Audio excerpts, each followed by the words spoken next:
What the Alliance is already doing is actually quite impressive.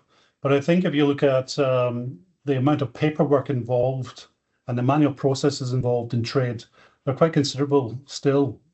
And I think the work that the Alliance is doing to help reduce those manual processes and reduce the paperwork when engaging with public sector, I think that's great work to do, actually. And I think the more we can do that and make it processes more streamlined, then so much the better.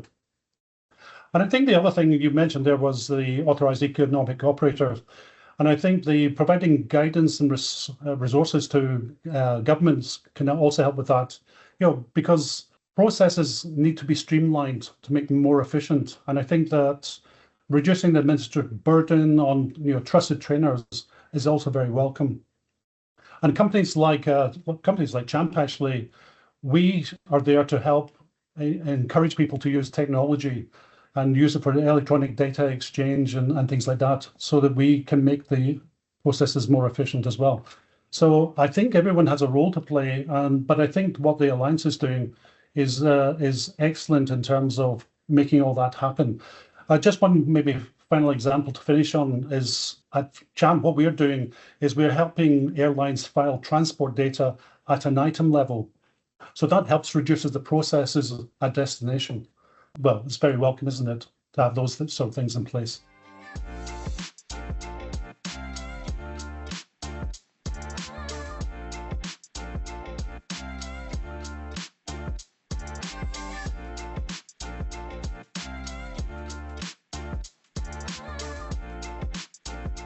Well, I think a lot of e-commerce companies, small, as you said, MSMEs, they actually have unprecedented opportunity, I think, but it is always hard to stay on top of when compliance is changing so frequently. So I think groups like the Global Alliance for Trade Facilitation yourselves can offer support and advice, obviously, in compliance issues. But there's also subscribing to trade news so they can keep up to date with changes. I think that's also quite important.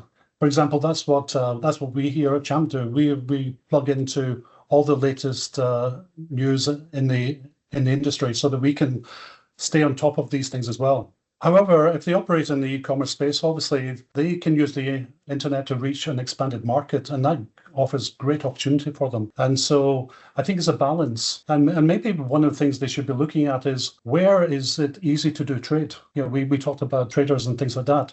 Maybe if they were to look at where it's easy to do trade, that may be a good starting place for many of the e-commerce companies.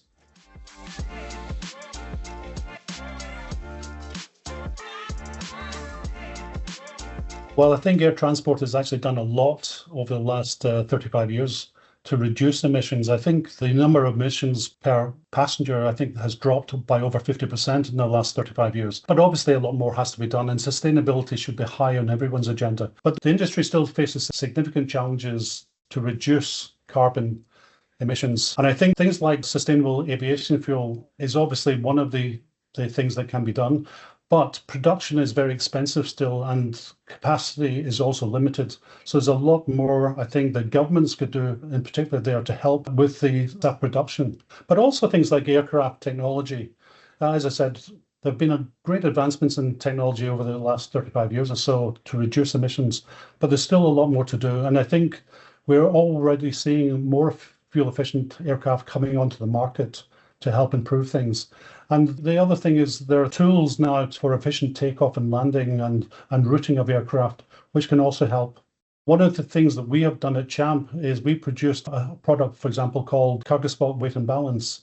And what that does is to efficiently find the center of gravity for an aircraft so that you ensure safety and better fuel efficiency. So these are just some of the things.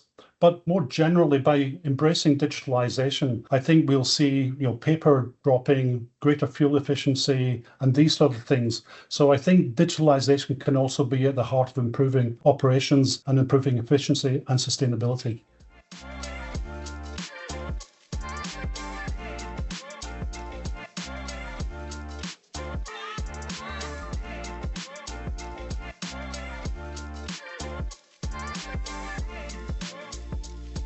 Well, this is the one of the things I feel quite passionate about, actually. And we at Champ are taking quite a leading position on One Record. We've already got One Record services in production. So even though the date is the 1st of January 2026, at Champ we were already in production with a One Record service, and we've got others in the pipeline. And think about what One Record stands to offer. It's a solution that eliminates inefficiencies and errors associated with traditional paper-based documentation and also silo-based data systems.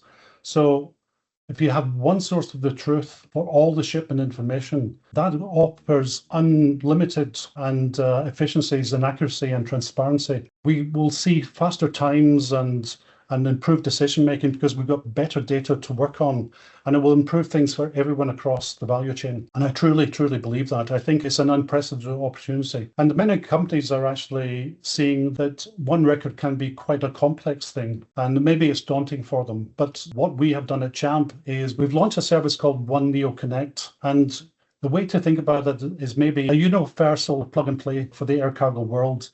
And what it does is it allows companies, no matter if they're leading edge and innovating and early adopters, or they're at the back end of the curve, it allows everyone to play a part in the One Record transformation. And that is something, as I said, that we've already launched, and is helping, I think, already businesses to connect easier.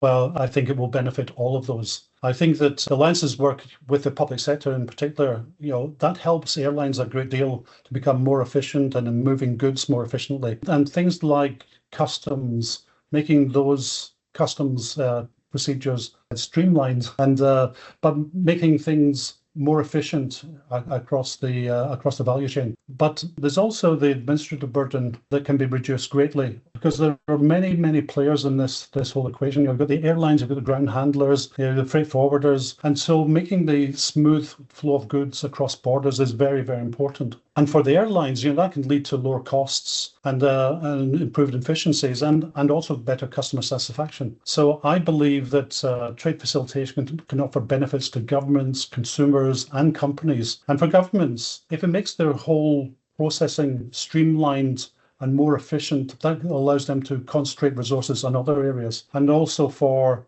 companies like us, being able to embrace digital technologies and being able to push those technologies to our customers and facilitate better connectivity for them as well is important to us. And obviously for consumers, it can result in lower prices and a wider range of goods that will be delivered faster. So I think everyone can win out of this.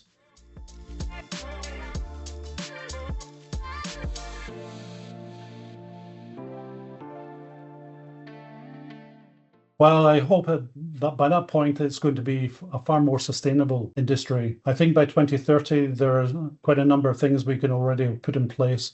One Record will be becoming more mature. I think we'll see a lot more One Record services coming through. I think also the availability of real-time data and data analytics. And linked to data, obviously things like AI run on data, looking at large amounts of data, large language models consume that data and can make better informed decisions than sometimes humans can.